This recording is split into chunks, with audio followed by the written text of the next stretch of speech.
Le mot 30 ans d'amour avec Pina, c'est vrai, je pense que c'est quelqu'un qui est capable de donner ça.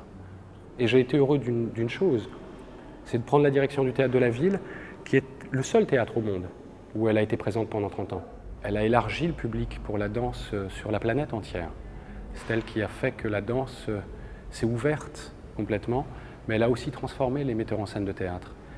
Et elle laisse un héritage absolument considérable dans l'histoire de l'art du XXe siècle et du XXIe, parce que je pense que la plupart des metteurs en scène, et même des metteurs en scène plus âgés que moi, ont été profondément traversés par l'œuvre de Pina et que cette œuvre-là est en eux. Évidemment, on a le corps d'une femme en noir et on a ce parterre rouge et dans chaque chorégraphie, le sol est travaillé.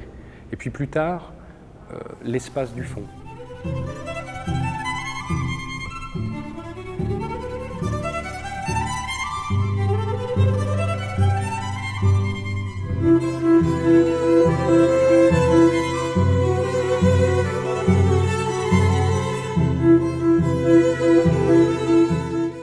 C'était sa maison, ce théâtre. Ça doit le rester pour sa compagnie, pour le public aussi qui a tellement accompagné et pour les artistes qui ont accompagné tous ces mouvements. Et Pina Bausch est intéressée aux villes du monde. Elle a créé une pièce d'abord en Italie, à Rome, puis Lisbonne, puis Istanbul.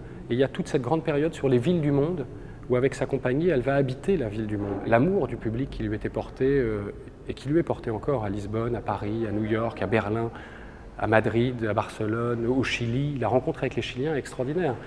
La direction du Festival du Chili, où elle a créé sa dernière œuvre, est complètement amoureuse du travail de Pina et de cet artiste. On passait d'une musique à une autre, de manière presque brutale, qui nous renvoyait comme par flash à différents endroits de la planète, où soit des traditions musicales pouvaient apparaître, soit des nouvelles générations étaient présentes à travers des choix musicaux, et en particulier sur l'Afrique. Le Cap-Vert aussi a été présent dans ces spectacles.